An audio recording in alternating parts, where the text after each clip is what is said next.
So hey guys, আরও একটা shorts. আর প্রতিবারই ক্যাফে বা কোনো রেস্টুরেন্টে যাই, বাট আজকে একটু ডিফারেন্ট। দেখো সবাই, আশা করি ভালো লাগবে।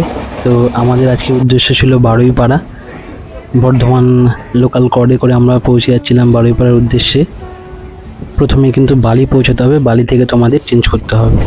তো এই দেখো দুধারের খুব সুন্দর প্রাকৃতিক দৃশ্য দেখতে দেখতে আমরা চলে যাচ্ছিলাম বারুইপাড়ার উদ্দেশ্যে। এই দেখো বারুইপাড়া অলরেডি পৌঁছে গেছি, বেশ বিকেল বিকেল হয়ে গেছে।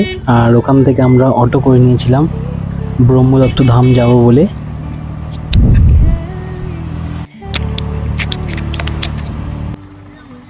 তো এই দেখো অলরেডি ব্রহ্মদত্ত ধাম এসে পৌঁছে গেছি। আর বেশ সুবিশাল একটা জায়গা, 15 বিঘা জায়গা নিয়ে তৈরি এই মন্দিরটা। কাজ এখনো চলছে। আর এটা হচ্ছে মেন দরজা থেকে ঢুকে ভেতরে। বেশ সুবিশাল চাতাল এখানে রয়েছে, দেখো তোমরা দেখতেই পাবে। আর ওপরে সিঁড়ি থেকে উঠে ওখানে ভগবান বিরাজ করছেন।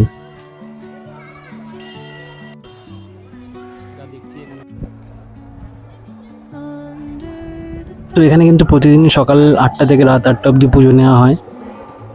আর বৃহস্পতিবার বিশেষ ভোগের ব্যবস্থা থাকে এখানে। দেখো মন্দিরের ভেতরটা কিন্তু খুবই সুন্দর।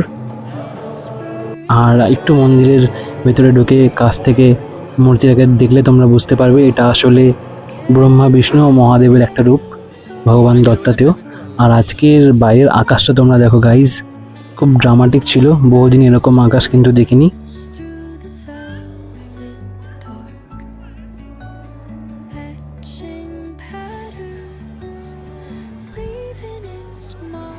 আর এখানে এসে একটা জিনিস ফিল হচ্ছিল, মন্দিরের পরিবেশ কিন্তু অত্যন্ত মনোরম। বেশ আধ্যাত্মিক অনুভূতি তোমরা এখানে ফিল করতে পারবে, যেটা আমি এখানে ফিল করেছি। আর এই জায়গাটাও কিন্তু বেশ সুন্দর লাগছিল, ফ্রেমটা খুব ভালো আসছিল এখানে।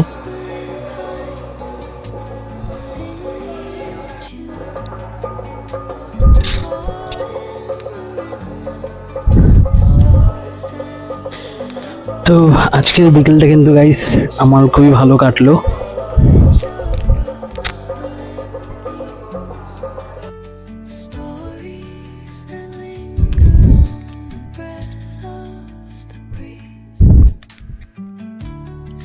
চলো আজকের শর্টসটা এইটুকুই, আবার অন্য কোনো শর্টসে তোমাদের সাথে দেখা হবে। ভালো থেকো সবাই, take care, tata and bye by.